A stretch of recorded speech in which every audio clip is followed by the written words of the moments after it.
Hello everyone, welcome to another episode of New to Weeaboo. This is number 132 for October 2nd, 2024. I am Nemesis and I am joined by Alcatraz. Hello. Yeah, okay, so once again we have to start off with something tragic. Yep. Let's see. Sayuri the musician, done a lot of music for anime, has died recently at 28 years old. She's been battling Chronic illness. That sucks. Yeah, if you, for one thing, for us, we know her for doing the ED for Licorice Recoil. Yeah, it was really good. Yeah, so once again, starting off with tragedy. Yep. Anyway, going to move on to something a bit nicer. The manga City is getting an adaptation by Kyoto Animation. And if you don't know, that is the same. The City is written by the same author who did Nichijou. Yeah. And same animation studio who did Nichijou. Yeah. So that's a big deal. Like Nichijou too, but not technically. Yeah. Yeah, and on top of that, they just announced, officially, we already kind of talked about this, Frieren is getting a season 2. Yep. By Madhouse. I think I erroneously claimed it was Cloverworks last time we talked about it, but it's Madhouse. Madhouse. So, hey. And on top of all that, we got a new trailer for the new Madoka Magica movie coming out next year. And, it definitely adds some new mystery to the whole thing. And all that. So that's pretty much new stuff. I watched most of the anime I wanted to watch for the summer season. Most of it. There's still a couple things I still kind of want to check out, but I actually need to watch Hoshinoko still. Second season. The list of things I need to watch continues to grow. I did get to watch. I watched all the way through on VTuber Legend. I watched Mayonaka Punch. I watched Shy. I enjoyed all of them. Yeah. One other thing I did want to talk about though, relates to Hibike Euphonium. Oh. Things. Yeah. Something someone posted on Reddit, the Yuri meme subreddit. So I think we actually brought this up before. The Hibike Euphonium is, based on a light novel, and we said, I think we claimed, because that's what I was told anyway, that the light novel is nowhere near as gay as the anime. Okay. So anyway, someone translated some excerpts from the Hibike Euphonium light novel, and let's see. Okay, some experts. Reina was looking ahead. Her ear was normally hidden behind her hair, but today it was bared and visible. The skin was faintly colored and delicate. Kumiko found herself considering such absurdities as how soft it might feel if she were to bite it. You actually got a pretty bad personality, Kumiko. What? This was a shock. Ask anyone who had anything to do with her, and they tell you Kumiko was a good kid. A nice girl. A nice girl. She imprinted on that phrase in early childhood, when she had started trying to force herself to closer to that ideal. Reina directed an enchanted smile at the silent Kumiko. I wanted to peel that good girl skin right off of you. That line was in the anime. Is that an insult? Not at all. I'm saying that's what I like about you. Call it a love confession. It's definitely not a love confession. Maybe you just don't understand my love. Sounds kind of gay. Another one. Reina continued to look wordlessly at Kumiko, and after a few moments had passed, she slid her hands down to Kumiko's arm. Reina's pale skin seemed unreasonably hot. Kumiko looked down. Sweat from the sides of her face rolled down to her collarbone. She brought Kumiko's hand up to brush against her red flushed cheeks. Kumiko, was all Reina said before embracing her bodily. Kumiko was instantly flustered by the soft sensation of the other girl's body through her clothes. Reina clasped her arms around Kumiko's back and hugged her tightly. Hesitantly, Kumiko returned the embrace. Kumiko, repeated Reina. Her voice was despondent, and Kumiko gently stroked her delicate back. She could feel Reina's spine underneath her uniform. As she slowly traced along its length, her fingers caught on the band of Reina's bra. That's very gay. Another one. Kumiko turned at the voice that addressed her. There was Reina, wearing a youthfully feminine white dress. If Kumiko had been a boy, it was the kind of dress that would be at the top of the list of things she'd like her girlfriend to wear. Because that's something straight girls think about. Obviously. There's something faint and delicate about her. If Kumiko had been a male student, she mused that that girl might have well aroused her protective instincts. Then it's settled, said Reina with a smile. Kumiko had never once seen her expression look like that before. She found herself mesmerized by it. The smile in Reina's eyes brightened a touch. Kumiko watched her long eyelashes flutter. Wow, she's gorgeous, she thought to herself, as though she'd just noticed it. So, what were you two talking about? Reina loomed over her and leaned down close. Kumiko reflexively looked away. Having a beautiful girl get in her face like this was bad for her heart. And then Asuka's hair fell down her shoulder as she leaned forward and obscured her face from Kumiko's view. You'll do it then? There's something seductive in Asuka's suddenly lowered voice. Even Kumiko's heart beat a little faster. So yeah, whoever told me that the light novel was not as gay as the anime was lying. Because that's very gayer. That's very gay. Of course, everyone will complain about possible mistranslations and whatnot and come up with excuses and all that sort of fun stuff. The thing is, the novel is written from Reina as Kumiko's perspective. Yep. So we get more of Kumiko's inner monologue in the novel than you do in the anime. Yeah. And Kumiko ain't being those allegations. If anything, this kind of turns almost, Hibike Euphonium into the tragedy of a lesbian who just kind of never realize she's gay and just settled for the safest guy that was in her life.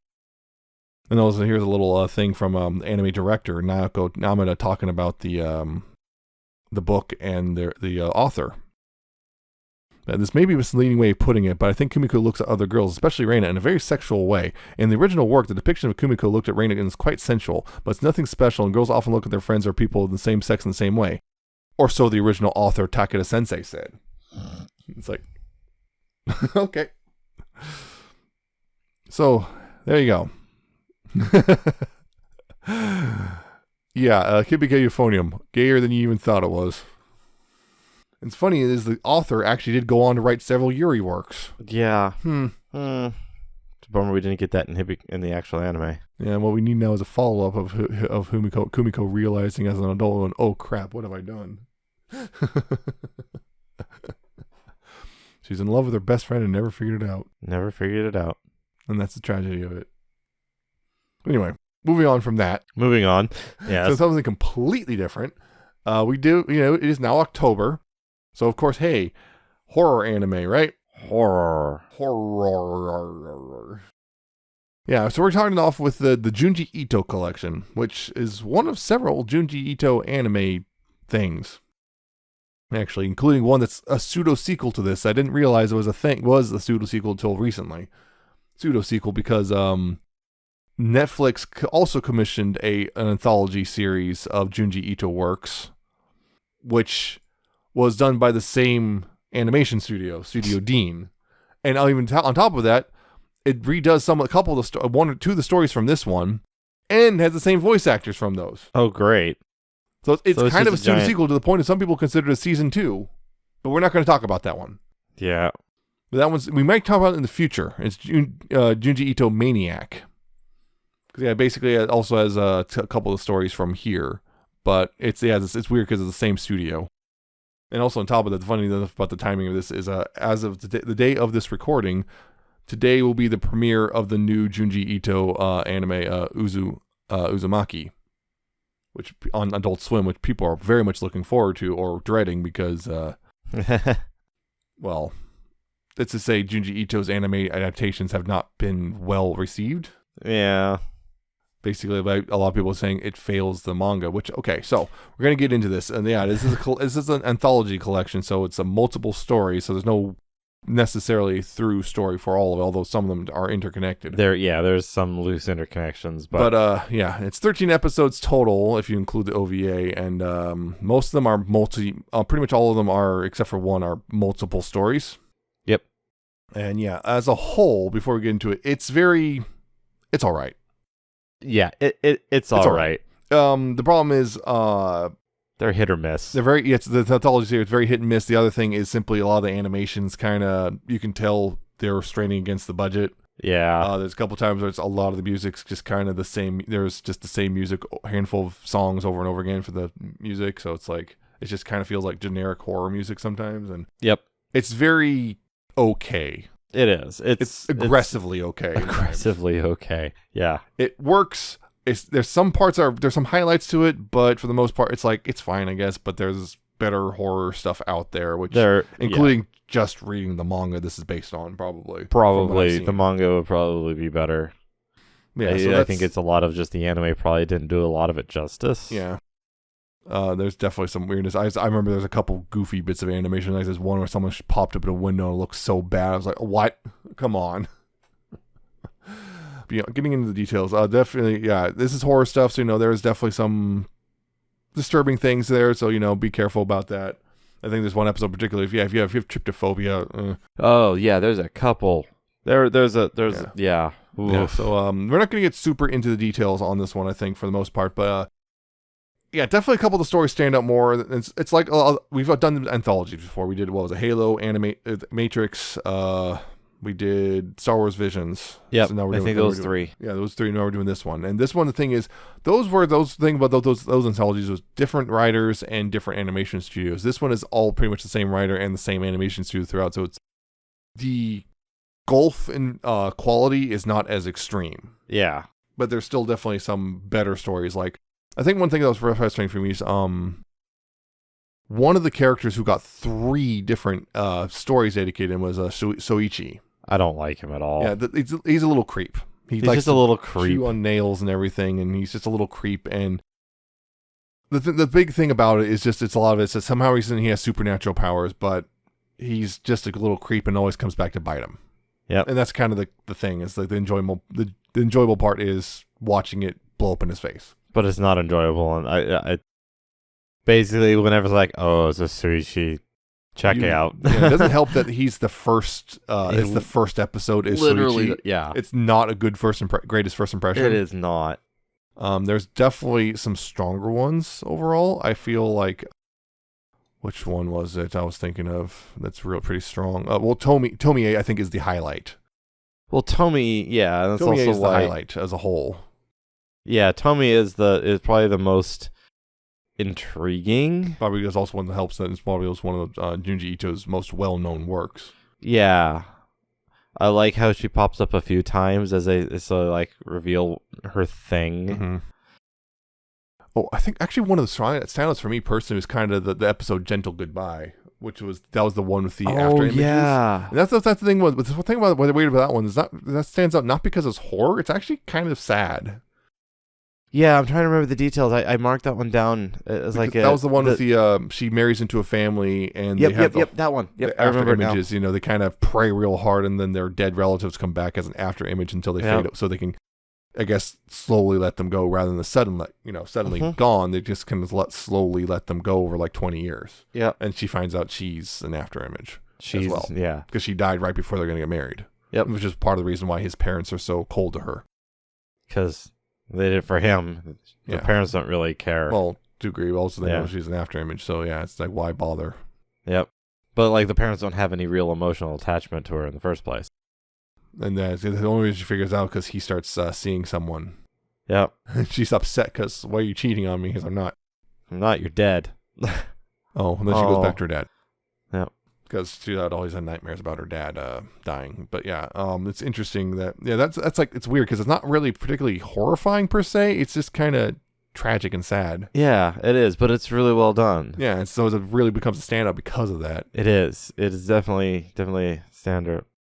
There's a couple other standout ones for other reasons. Not that they're bad, that were just like the first, I think, one that stood out to me, like, what the heck was the Slug Girl? Oh, Slug Girl, yeah. I was just say, WTF? Yeah. That's just messed up. Yeah, it turns into a slug thing. Yeah, yep. And the other one that actually, like, I almost had to stop watching. Is it Greased?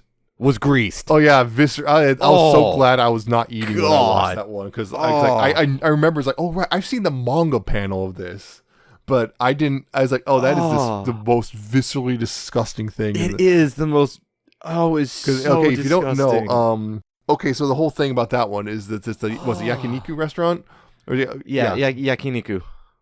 And there's a couple siblings, and the older brother starts drinking the cooking oil. Yeah. And then the whole place is just super greasy. And because he's extra greasy because of the cooking oil, he starts breaking out real bad with acne and whatnot because he's hitting puberty and the grease and everything. Yep. And he starts popping them. First, initially, it's just kind of minor gross out, which is he pops hits the sister in the face, which that's one. Then later on, he does this thing where he like squeezes all of them at the same time, just pouring them down onto her face. It is so vile. I was just like, no. Yeah, but then on top of that, the whole turns out Dad's been tricking the girl into drinking the oil and she starts breaking out. But then the implication that, the the son died and the dad cut him up for meat. Mm-hmm. And then at the end, we see he cut off his own leg for more meat. And then instead of blood, he just had coconut oil. Yeah, because 100% oil saturation. Yeah. Oh, it was just so disgusting. Yeah, it was pretty disgusting. Oh, it was bad. Pretty effective horror in a way. Oh, it was. It did horrifying. exactly what it intended to do. Yeah. The other thing was, I think that's one thing I want to say, which is one of these things that's I think one of the bigger strengths in general in this collection is it doesn't explain anything.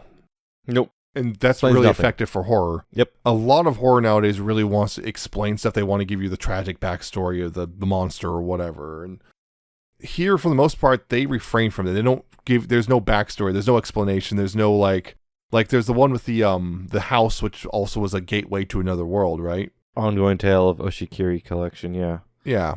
I thought that was kind of meh, except for they threw a thing there at the very end. Yeah, that was the most effective part. But the thing about it, well, if you think about it, a lot of stuff would nowadays like try to explain like, oh, some sort of nexus in the multiverse or some at least some sort offer some sort of explanation. This says no, his house just has a gateway to another world. Just deal with it. That's how it is. That's just the way it is. I mean, that was kind of neat. Yeah, it's kind of weird because his counterpart is evil and trying to make himself taller, I guess, for some unexplained reasons. He just wants to be taller for some reason because he has that serum to make people taller, and then except it keeps mutating them horribly. And then he gets injected with it. And then at the very end, it's like, how do we get out of here? Yeah, there's the you see the feet of another one show up. Yeah, that was really cool. That was the best part of a otherwise pretty. Yeah, exactly. It was like meh. Oh, okay, that's a good way to end it. Yeah, another one I actually kind of liked was used record. Used record. Oh yeah. Because this record is unlabeled record and everything, right? And like listening to it, apparently it was a corpse sang it. Yeah. Apparently she died, but then the recording was made shortly after she died. Yeah. But it drives people mad trying to get a hold of it so that they kill each other for it. Yeah. And then the interesting thing at the very end, when you know those two girls were both dead and their voices joined the recording. Yep. Which is like, oh, yeah. Yep. So it's like, okay, I guess body count equals more. Yep. It's the vengeance, record of vengeance, basically. Yeah. Oh, there was some other ones. The trypophobia one was probably the shiver. Yeah. Yeah. The weird jade thing that you grow holes and then the doctor shows up. That one was kind of creepy. Yeah. Again, unexplained, just where'd it come from? Who knows? Was it the doctor thing? I don't know. Nope. No explanation. Town and Mill Roads, I was also with the used record. I think that was pretty decent.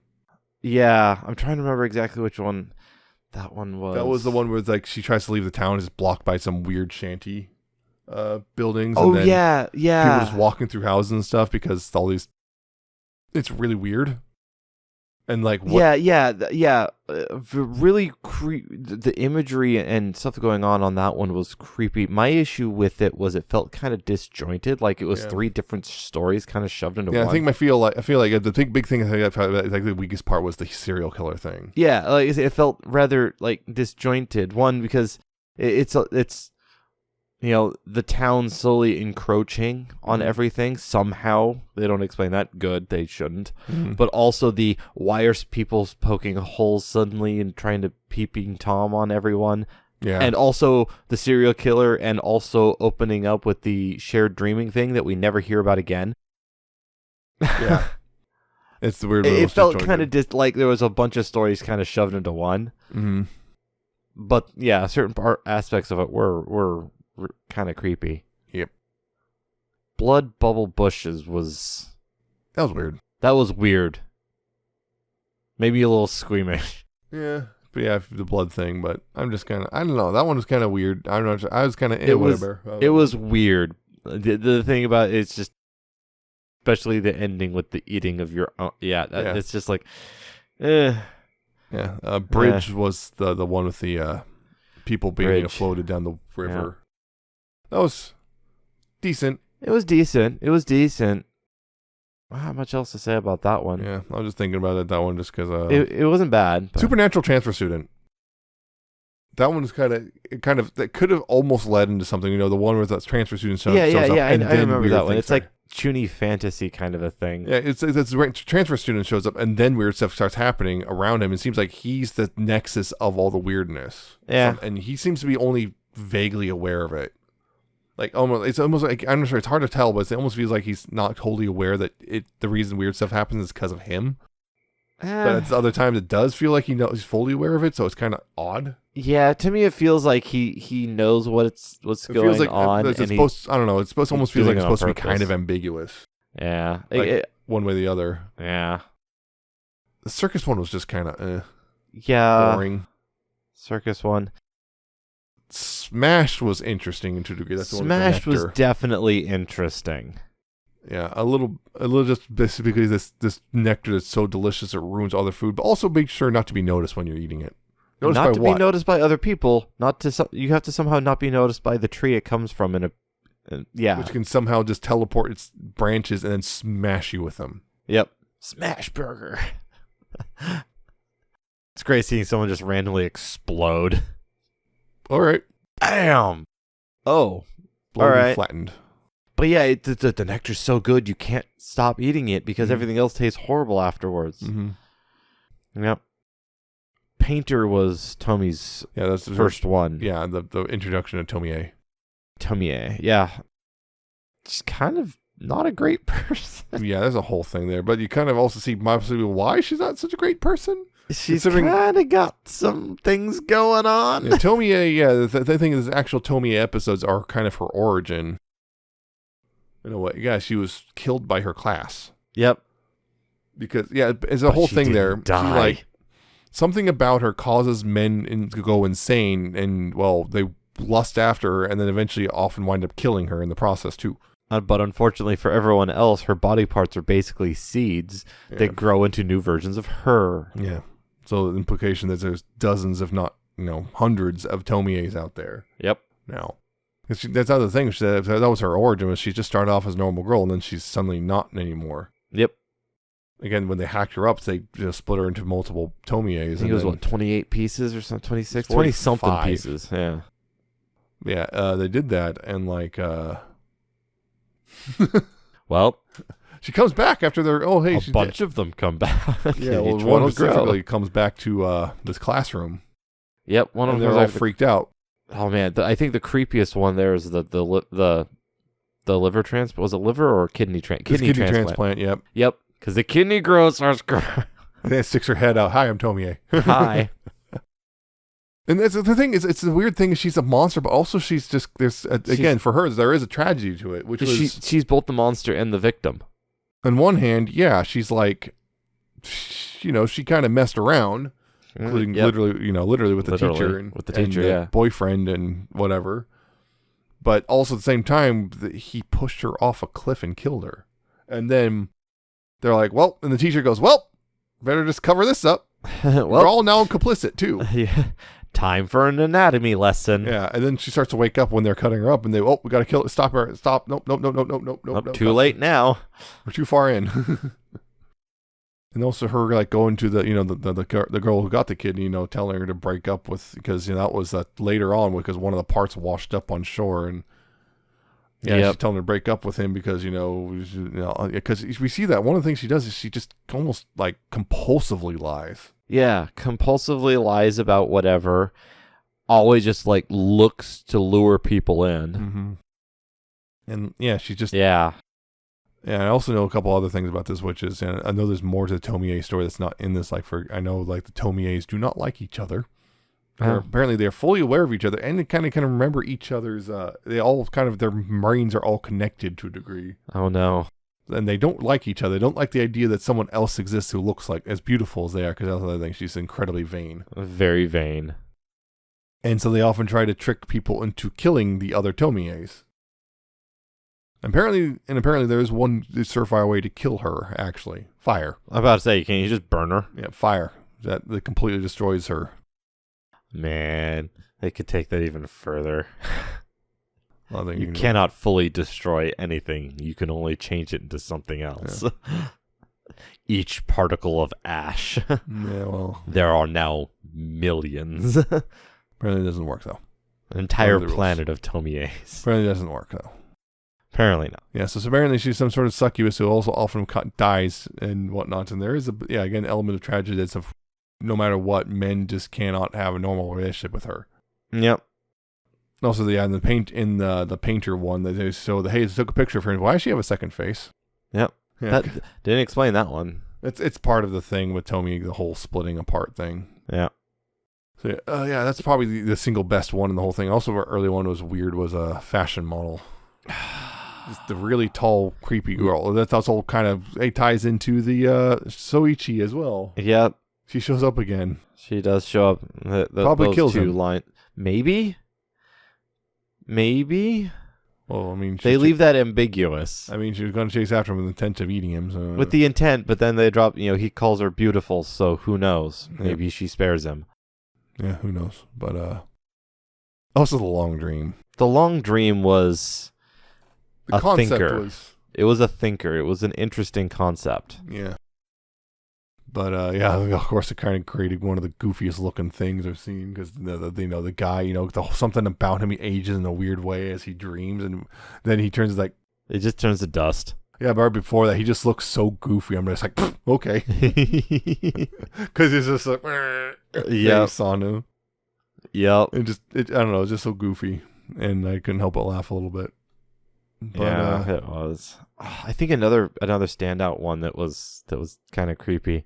Marionette Mansion. Yeah, puppets are always kind of creepy. Yeah, a little bit. And the whole who's really in control. It was the concept it was playing with the whole time there. Yeah, I feel like that one felt a little undercooked. It could have definitely been done better, but yeah, I think part of it is just simply because they're so short. Sometimes they kind of move faster than you like.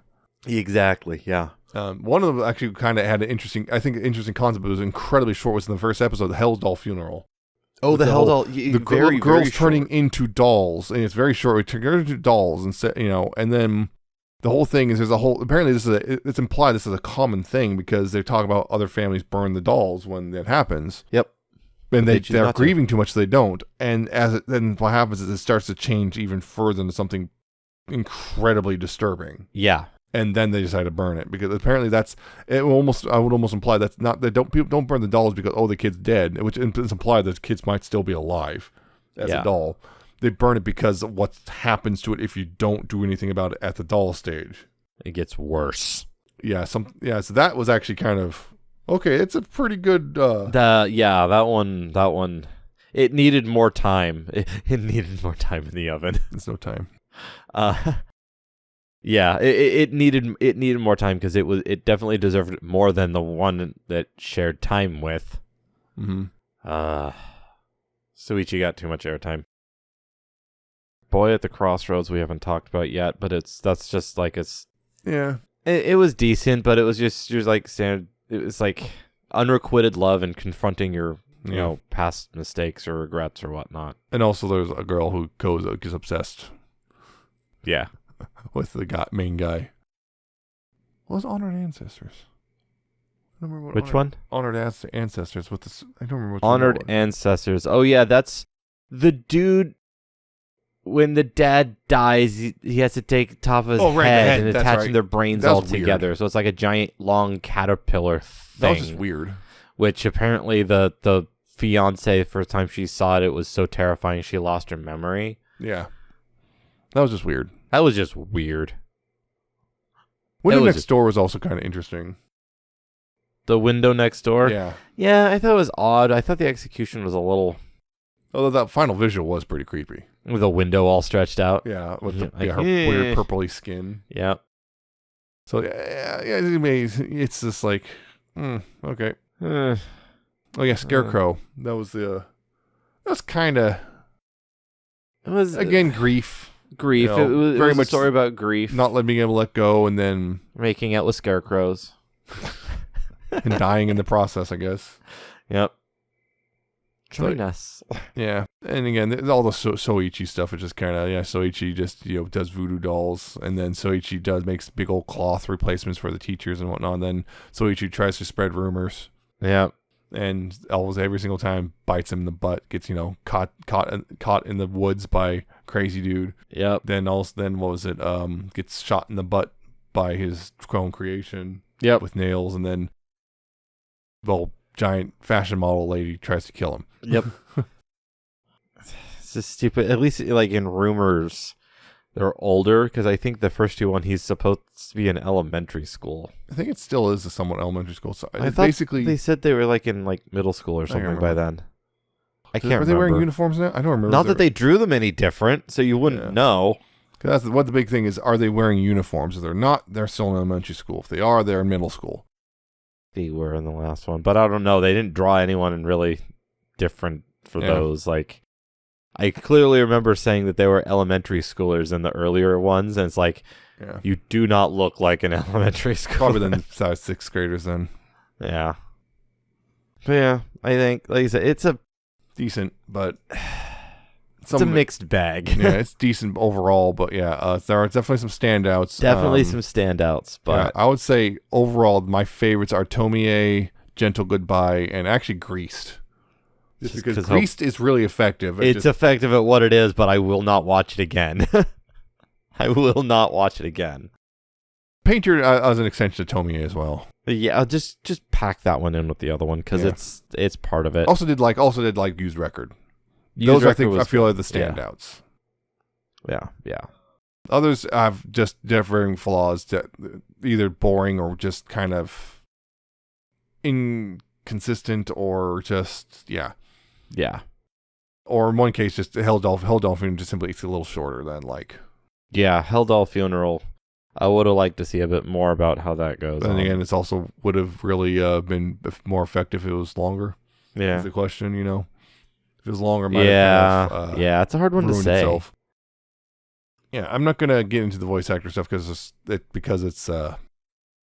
there's a lot to deal with, and it's weird. Just too much. It's just the only thing I'll mention. Yeah, just Tomie and Soichi both get their roles reprised in that Netflix version by the same voice actors. But yeah, Studio Dean though, they did this one. They also did the pseudo second season for this. But they've done Precure. They've done. Let's see. Maybe we should. They did the new Sailor Moon. Maybe we should mention the VAs because Tomie is voiced by the same one who does Michio Goto from Bocchi the Rock. Yeah, I know that. So that's kind of fun. Sasaki no Tilmiano. Remember that?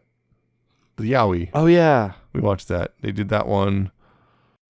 They did some Konosuba.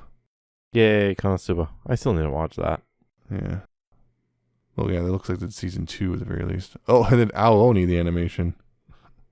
Popoco. Oh, Sakura Trick. They did Sakura Trick. Yeah,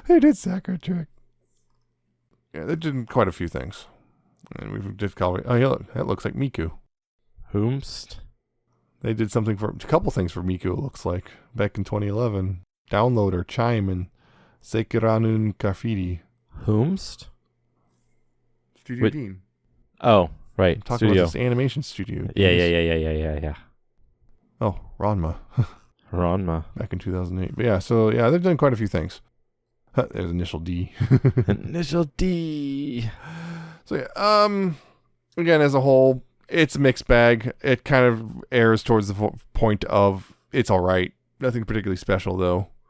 Yeah, and which is a little bit of a disappointment, honestly. It is a bit because everyone hails Junji Ito, but probably more for the mangas. Yeah. Apparently, generally, people, as I was saying, that people were kind of a little scared of the Uzumaki thing because so many of the anime adaptations of his work just simply do not translate well. Yeah, it happens. That's unfortunately fairly common when going from paper medium to animated mediums. Just in general, a lot of them just don't translate well. Yeah. And this is just, I guess, another one of those examples. Yeah. So, I guess that's it. That's it. That's all I got. It's okay. Animation, it's okay. I also mentioned the animation was, you could see the strain against the budget. Yeah. That's all for this one. I hope you found it enjoyable. If you liked it, you can listen to other episodes at newtoweeaboo.libsyn.com. That's spelled Libsyn. Well, you can subscribe to the RSS feed there. You could also subscribe to the other methods. There's Apple Podcasts, Spotify, YouTube, and Amazon Podcasts if you want to subscribe to those methods. You can also email us, newtoweeaboo@gmail.com. if you want to if you have questions or comments or anime recommendations or whatnot. And also keep in contact via social media, new to weeaboo.libsyn.com/contact. All of it will be listed there as we, go on. So, yeah. Join us next time. It'll still be October, and we'll be talking about Happy Sugar Life. Happy Sugar Life. Mm-hmm. If you know, you know. So, that's it for this one again. So, hope you enjoy your October. Hope you get your candy. Hope you get your skeletons and all that stuff. Have your fun times. Have your fun spooks and scares. And we'll see you next time. So, goodbye. See ya.